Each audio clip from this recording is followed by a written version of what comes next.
So ibig sabihin, hindi po yun babagsak sa valid threat. Hindi po ba? Hindi po natin alam at kailangan pong alamin yung kung ano yung pag-uusap o ano po ang mga konsiderasyon. Pero base sa inyong karanasan po, kung retired police, retired military, active police, marahil. May punto kayo, hindi po Mas ba? malaki po ang posibilidad. Pero kung walang military background, walang background kaugnay sa anumang uri ng armas o walang background kaugnay sa anumang karahasang nagawa na niya sa kapwa niya, may basehan din po yun para sabihin yung kabaligtaran, hindi po ba?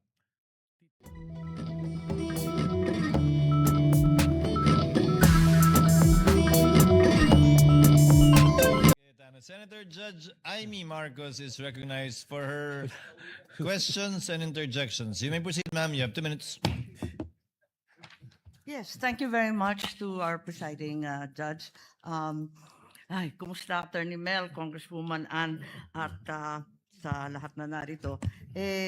Itatanong ko lang, kasi sinusundan ko rin yung kwento ninyo, na kahapon sabi ninyo na 100% certain na si VP Sara contracted someone over the alleged plan to kill the president as well as 2 others.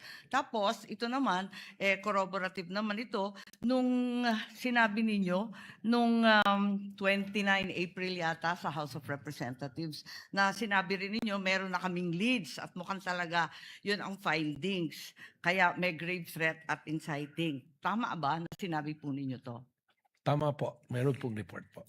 At alam din natin na nag-file na yung NBI February 2025 na ng inciting to sedition case against BP noong February last year.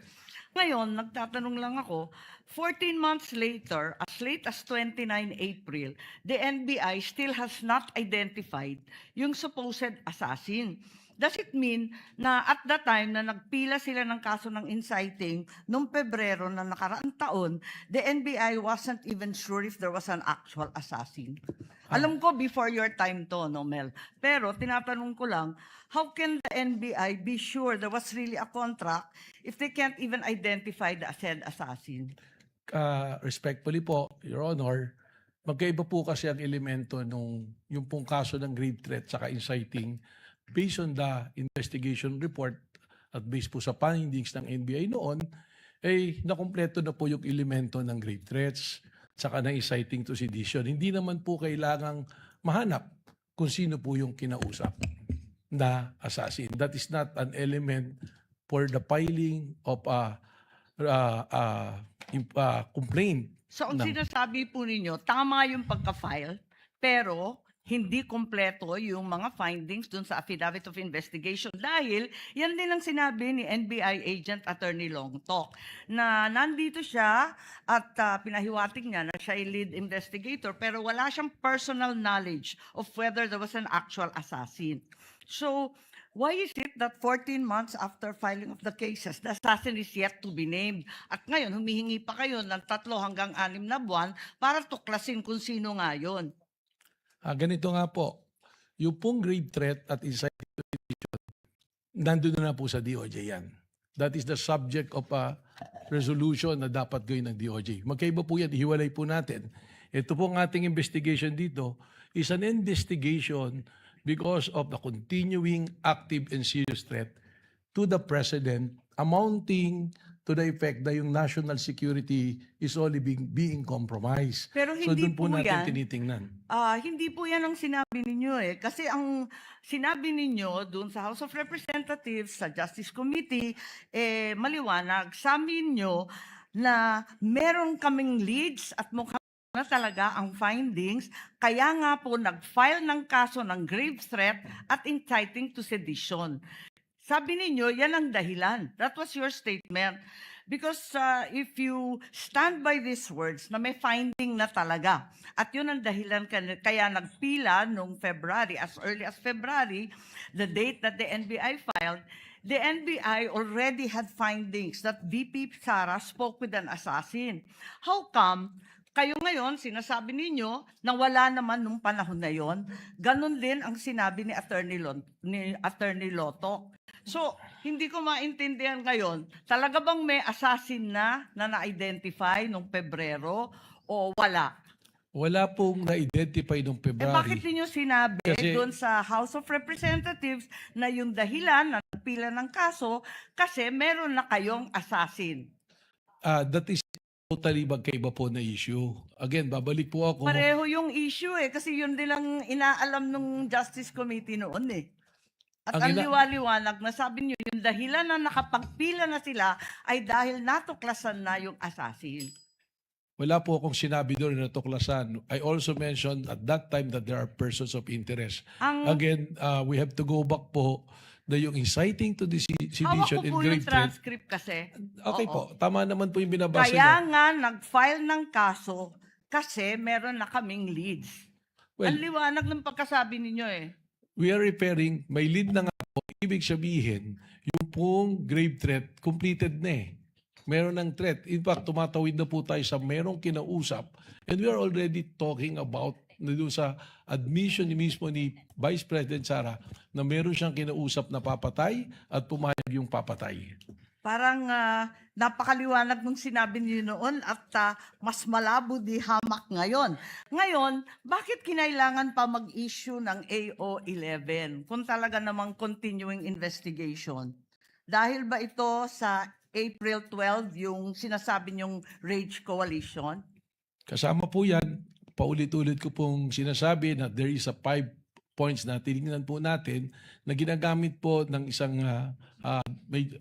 secret Yes, we're service. aware of that. The sexual, economic, etc. Alam naman natin yon kasi yan din ang gamit ng US, di ba? Tama po. Kaya Na- po, merong ongoing investigation. Sinabi ko na yung threat is serious, continuing, and active, na ito po ay tumatawid na rin to the level of national security. Kung talagang may pattern of violence, doon sa Rage Coalition launching, andun ba si VP Sara? Wala po. Ganun pala eh. As a matter of fact, she wasn't even there. Siya ba nagsalita? Siya ba nagsabi nun? Si Mayor Basti po. Are you implying na may conspiracy kay VP Sara at Mayor Baste to have the president killed? Yan po yung aming tinitingnan. Kanina po, tanong ni Senator Ping Lacson, tinitingnan Tama. po natin kung merong sabwatan po na nangyayari. May katibayan ba tayo dito sa conspiracy? Dahil matindi ang pinag-aralan nyo bilang abogado. Sapat ba ito para ipakita na may conspiracy dun sa dalawa? Yun po din yung sagot ko kanina kay Senator Ping Lacson, kaya po hindi pa nakasuhan sapagkat tulad po ng mga kaso na pumapasok at alam po ng mga abogado na conspiracy is sometimes harder to prove than the crime itself.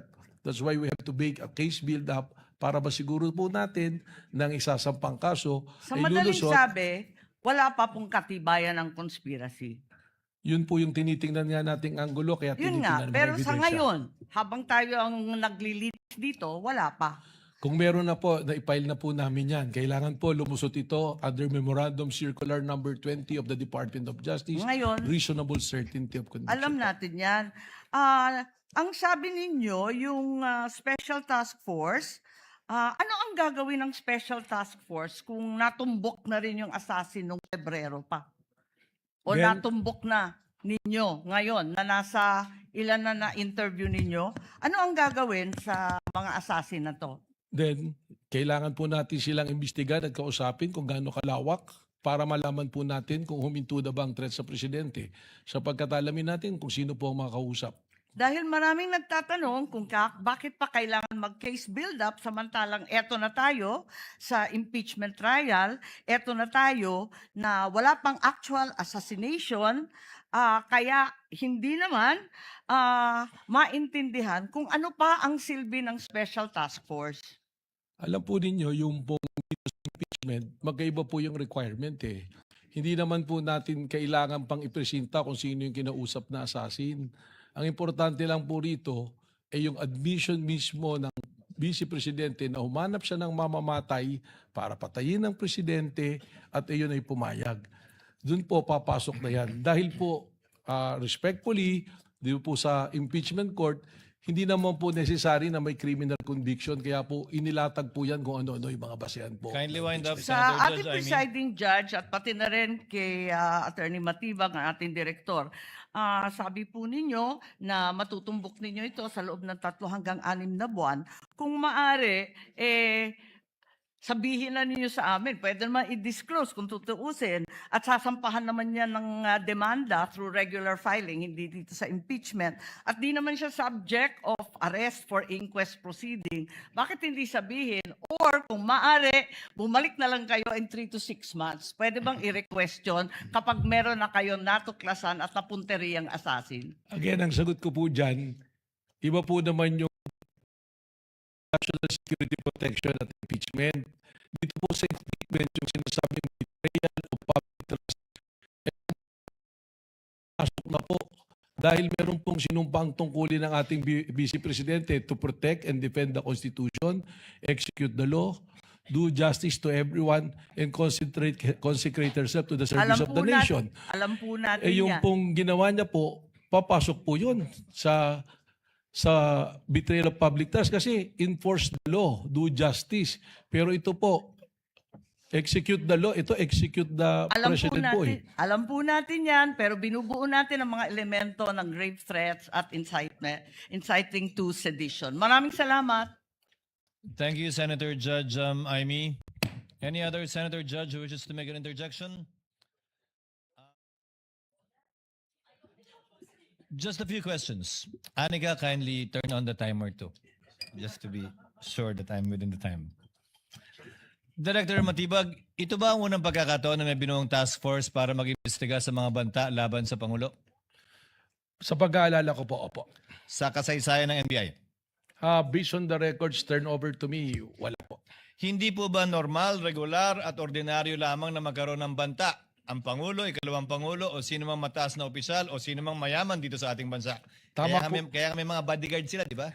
Tama po yan. Araw-araw po ay alam natin na may threat pero magkakaibang level po. Tama po yun.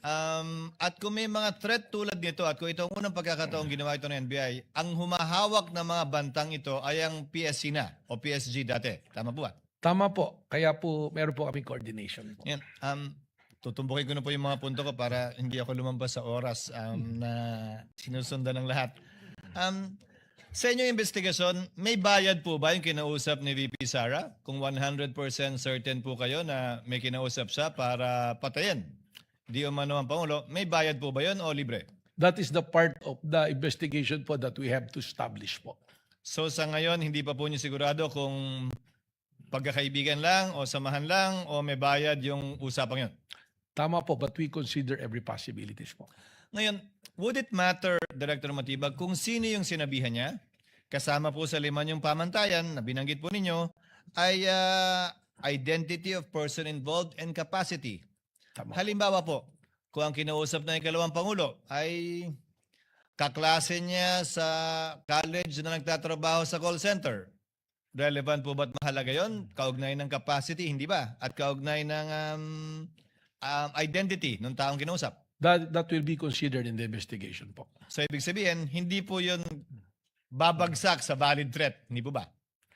Hindi po natin alam at kailangan pong alamin yung kung ano yung pag-uusap o ano po ang mga konsiderasyon. Pero base sa inyong karanasan po, kung retired police, retired military, active police, marahil. May punto kayo, hindi po Mas ba? malaki po ang posibilidad. Pero kung walang military background, walang background kaugnay sa anumang uri ng armas o walang background kaugnay sa anumang karahasang nagawa na niya sa kapwa niya, may basehan din po yun para sabihin yung kabaligtaran, hindi po ba? Titingnan po natin, tama po. At bilang panghuling katanungan, ito pong inyong task force ay binuo para imbestigahan ang mga banta laban sa Pangulo. Wala na po itong kinalaman sa ikalawang Pangulo mismo kaugnay ng mga kasong isinampa na laban sa kanya na grave threats at inciting to sedition. Tama po, Your Honor. Thank you, Director Matibag. Unless there are any other...